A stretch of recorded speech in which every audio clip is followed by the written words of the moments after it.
کہ ملا جی تم نے اتنے عرصے تک ہمیں کیوں دھوکے میں ڈالا.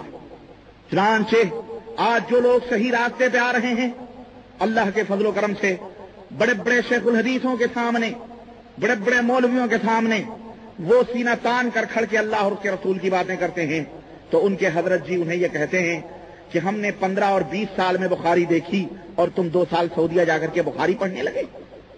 یہ حالات ہیں آج. امت کے رشتے کو قرآن کریم سے کاٹ دیا گیا. امت کے رشتے کو پیغمبر اسلام جناب محمد رسول اللہ صلی اللہ علیہ وسلم کی پیاری پیاری باتوں سے کاٹ دیا گیا. آئیے لیکن بہت جلد, میں سمجھتا ہوں بہت جلد انشاءاللہ تبارک و تعالی یہ امت اس دلدل سے باہر نکلے گی اور انشاءاللہ تبارک و تعالی ایسے علماء سو جو اسلام کے صحیح چہرے کے اوپر کالک پوت رہے ہیں انشاءاللہ تبارک و تعالی وہ بے نقاب ہوں گے اور لوگ توبہ کر کے صحیح قرآن و سنت کی طرف عمل کریں گے اور صحیح قرآن و سنت کی طرف آئیں گے. میرے عزیز, میرے دوست, آج کا جو موضوع یہ سخن ہے وہ ہے دیوبندیت کی حقیقت. میں نے قرآن کریم کی جو آیتیں پڑھی ہے اس میں اللہ وحدہ لا شریک نے اپنے مومن بندوں سے یہ خطاب کیا ہے اور فرمایا ہے کہ اے وہ لوگوں جو اللہ کے اوپر ایمان لائے ہو اللہ سے ڈرو جیسا کہ اللہ سے ڈرنے کا حق ہے, اور جب تم مرو تو اس حالت میں مرو کہ تم مسلمان. اسی طرح سے دوسری آیت کریمہ جو میں نے پڑھی ہے اللہ وحدہ لا شریک نے فرمایا ان اريد الا الاصلاح, کہ میں صرف اصلاح چاہتا ہوں, میں صرف اصلاح چاہتا ہوں. جب تک جتنی کی ہماری طاقت ہے میرا مقصد صرف اصلاح ہے اور یہ صرف اللہ وحدہ لا شریک کی توفیق ہی سے ہو سکتی ہے. میرے عزیز, میرے دوست, موضوع سخن بظاہر بڑا عجیب سا ہے اور اس سے ایسا محسوس ہوتا ہے کہ میں تیر و تفنگ لے کر کسی پارٹی کے اوپر برسوں گا, ایٹم بم لے کر کسی کو نیست و نابود کروں گا. میرے بھائی, میرے عزیز, میرے دوست, ہم جو بھی یہ جو موضوع ہے نا اس کا مقصد صرف یہ ہے کہ میں اپنے بھائیوں کو قرآن و سنت کی راہ بتلاؤں. ہندوستان صوبہ اتر پردیش یو پی کے مشہور شہر بریلی سے ایک فتنہ بریلیت کی شکل میں اٹھا جس کے بانی اور مبانی احمد رضا خان صاحب تھے جنہیں لوگ اعلی حضرت اور ان کے ماننے والے مجدد دین ملت کے نام سے یاد کرتے ہیں. اور یہ حنفیوں کے مشہور علماء نقی علی جو ان کے باپ تھے اور رضا علی دادا ان کے جو تھے اور یہ ان کے پوتے تھے, یہ خاندان حنفیت کے مشہور علماء تھے اور ان کا مشہور خاندان ہے. سن 1856 عیسوی یعنی سن 1272 ہجری کے اندر اس خاندان میں یہ خان صاحب پیدا ہو رہے ہیں. سن 1856 میں خان صاحب بریلی کے اندر پیدا ہو رہے ہیں.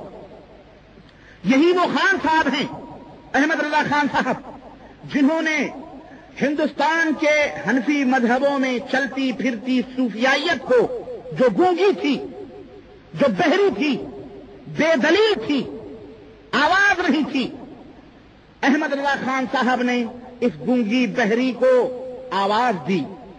یونانی فلسفے منطق کے دلائل سے اس کو کھڑا کیا اور امت کے اندر اس کے لیے قرآن و سنت کی تحریفات کر کر کے اس کو دلائل دیے. اور یہ صوفیائیت جو ہمارے ملکوں میں ولایت کے نام سے یاد کی جاتی ہے, ولی ولی ولی جو ہمارے ہاں رٹے جاتے ہیں, اس کو زبان دی اور جتنے شرک اور بدعات تھے ان کے لیے قرآن و سنت سے اس شخص نے دلائل مہیا کیے. اور ظاہر ہے قرآن کے اندر تو اللہ وحدہ لا شریک نے فرمایا ہے کہ یہ قرآن ہے جس سے کچھ لوگوں کو اللہ ہدایت دیتا ہے اور کچھ لوگوں کو اسی سے گمراہ بھی کرتا ہے. تو اس قرآن سے انہوں نے اس کی الٹ پھیر کر کے غلط تعویلات کر کر کے امت کے سامنے اس صوفیائیت کو لا کے کھڑا کیا اور اس کو زبان دی. اب یہ صوفیائیت پنپ رہی ہے اور چل رہی ہے. اور اسی سن 1800 صدی کے اندر سن 1856 کے اندر خان صاحب پیدا ہوتے ہیں اور سن 1867 کے اندر تقریباً 67 اور 56 میرا خیال ہے 11-12 سال کا فرق ہے نا.